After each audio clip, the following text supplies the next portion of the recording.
All right, greetings, everybody. Let's get this started. Now, what I'm going to do is I want to talk to you about a situation that occurs in Wonder Woman 1984 that several people feel is problematic. Now, there will be spoilers, so there's your warning. Now, in the movie, Diana wishes that Steve Trevor would return. Her wish is granted, but when Steve comes back, he's in the body of somebody else. Diana has sex with him. A lot of people feel that this is an issue because the person whose body that Steve was using was not able to give consent. Now, and I doubt that there was a scenario where the powers that be approached this individual and said, "Hey, this woman, she made a wish, but I kind of have to grant it, but she wants her dead boyfriend to return. I need a body to place the spirit in. Do you mind consenting to them using your body and, consenting to them being able to do with your body whatever they want to?" And the guy was like, "Yeah, sure, go ahead." That scenario happened. But and there were several different ways that they could have chosen to bring Steve Trevor back. One way could have been just to regenerate his own body. Another way they could have went with the heaven can wait scenario, where if I recall correctly, that in that movie, the spirit was placed inside of a body that was recently deceased. So it was just an empty vessel. So it's not as though they removed somebody's spirit and then placed his spirit solar consciousness inside that body. No, it was just an empty vessel that was not being used. So that eliminates a lot of the morality issues that came up regarding Wonder Woman 1984. Now, also, the way they did it with Wonder Woman 1984 reminds me of the movie Meet Joe Black. Spoilers, but in that movie, Death decides to go on holiday on Earth as a human.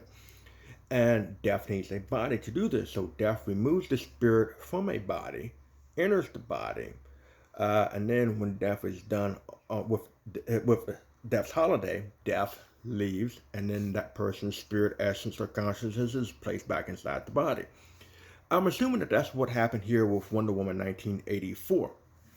Now, one could make the argument that because that person's spirit, essence, or consciousness is no longer inside their body, you don't need their consent. Whoever is inside the body, that's who you need consent from. And since Steve was inside that person's body, the consent is needed from Steve, not the individual. Yes, it is his body. Yes, there is a responsibility that Steve has in regards to taking care of that person's body. Yes, there is a responsibility from Diana, regarding that person's body. But whatever you do to that body, you are not doing to that individual because that individual is currently not inside the body. Steve is inside the body. So whatever you're doing to the body while Steve is inside the body, you're doing it to Steve. Now, obviously, some people, to me, it's like a lot of people, I think they're looking at this from a black and white perspective, but to me, it's the shades of gray aspect of it.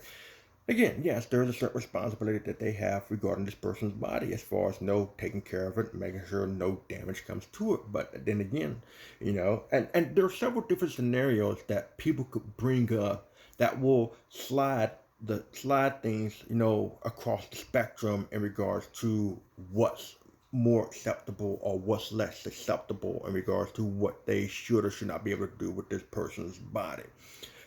Because again, they are ultimately responsible for it. But again, just going with the scenario that took place in the movie that people are complaining about, which is the consent to have sex. The person is not in the body, so therefore, because they are not in the body, they do not have to have their consent given. Now, obviously, there are going to be people who disagree with that, and that is perfectly fine. That's perfectly fine if you disagree with that. But like I said before, it's not a black and white. Well, for me, it's not a black and white issue. It's more shades of gray. But to you, it may be a black and white issue. But there definitely is some.